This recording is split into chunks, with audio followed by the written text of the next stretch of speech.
தேனியில் கேரள வியாபாரியை காரில் கடத்தி 2 சவரன் செயின் மற்றும் 2,63,000 ரூபாய் கொள்ளையடிக்கப்பட்ட சம்பவம் பெரும் பரபரப்பை ஏற்படுத்தியது.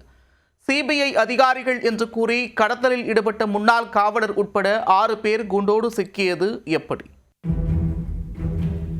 கேரள மாநிலம் இடுக்கி மாவட்டத்தில் உள்ள சின்னக்கானல் பகுதியைச் சேர்ந்தவர் 49 வயதான பெருமாள்சாமி. இந்த பெருமாள்சாமி கட்டுமான பொருட்கள் மற்றும் செங்கல் வியாபாரம் செய்து வருகிறார். தொழில் நிமித்தமாக புதன்கிழமை அன்று மாலை தேனி மாவட்டத்திற்கு காரில் சென்றுள்ளார். கொச்சின் ராமேஸ்வரம் தேசிய நெடுஞ்சாலையில் பழனி செட்டிப்பட்டி பகுதியில் சென்றபோது சிலர் காரை வழிமறித்திருக்கின்றனர். அவர்கள் தங்களை சிபிஐ அதிகாரிகள் என அறிமுகமும் செய்து கொண்டுள்ளனர். பின்னர் உங்கள் மீதான மோசடி புகார் தொடர்பாக விசாரணை நடத்த வேண்டும் என பெருமாள்சாமியிடம் கூறியிருக்கின்றனர். இதை கேட்டு அதிர்ச்சியடைந்த பெருமாள்சாமியை அவரது காரிலேயே அவர்கள் அழைத்தும் சென்றிருக்கின்றனர். மதுரை மாவட்டம் உசிலம்பட்டி மற்றும் பேரையூர் ஆகிய இடங்களுக்கு அந்த கார் சென்றிருக்கிறது. அதில் சந்தேகமடைந்த பெருமாள்சாமி நீங்கள் எல்லாம் உண்மையில் யார் என கேள்வி எழுப்பியிருக்கிறார். உடனே அவரை மிரட்டி 2 சவரன் தங்கச் செயின், 2,63,000 ரூபாய் ரொக்கம், 2 லேப்டாப் மற்றும் ஏடிஎம் கார்டுகள் உள்ளிட்டவற்றை கொள்ளையடித்திருக்கின்றனர். மொத்தமாக அவரிடமிருந்து பொருட்களை பறித்துக் கொண்ட நபர்கள் அவரை அங்கேயே விட்டுவிட்டு தப்பி ஓடிவிட்டனர்.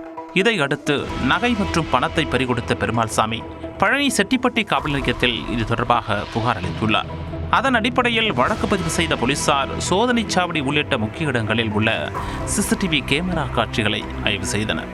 அதில் பெருமாள்சாமியின் முன்னாள் கார் ஓட்டுநரான தேனி சீலையம்பட்டி கிராமத்தைச் சேர்ந்த 46 வயதான கருப்பையா தன்னுடைய கூட்டாளிகளுடன் சேர்ந்து கொண்டு இந்த கடத்தலில் ஈடுபட்டு பெருமாள்சாமியிடம் பணம் மற்றும் நகையை பறித்தது தெரிய வந்தது. செங்கல் வியாபாரி பெருமாள்சாமி மற்றும் கருப்பையா இடையே கொடுக்கல் வாங்கல் தொடர்பாக ஏற்கனவே பிரச்சனை இருந்ததாக கூறப்படுகிறது. இதனால் ஏற்பட்ட முன்விரோதம் காரணமாக கருப்பையா தன்னுடைய கூட்டாளிகளான நாகேந்திரன், ராஜ்குமார், பொன்னுசாமி உள்ளிட்டோருடன் சேர்ந்து இந்த சதி திட்டத்தை தீட்டியிருக்கிறார். இதில் உசிலம்பட்டியைச் சேர்ந்த பொன்னுசாமி தமிழ்நாடு காவல்துறையில் காவலராக பணியாற்றியும் வந்திருக்கிறார். பணியின் போது ஒழுங்கு நடவடிக்கைக்கும் ஆளாகி பணி நீக்கமும் செய்யப்பட்டுள்ளார்.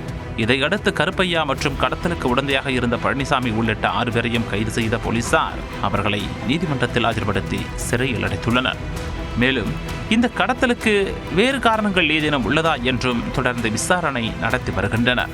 சிபிஐ அதிகாரிகள் என கூறி கேரளம் மாநிலத்தைச் சேர்ந்த வியாபாரியை காரில் கடத்தி நகை மற்றும் பணத்தை கொள்ளையடித்த வழக்கில் அவருடைய முன்னாள் கார் ஓட்டுநர் மற்றும் முன்னாள் காவலர் உள்ளிட்ட 6 பேர் கைது செய்யப்பட்டிருக்கும் சம்பவம் தேனியில் பரபரப்பை ஏற்படுத்தியிருக்கிறது.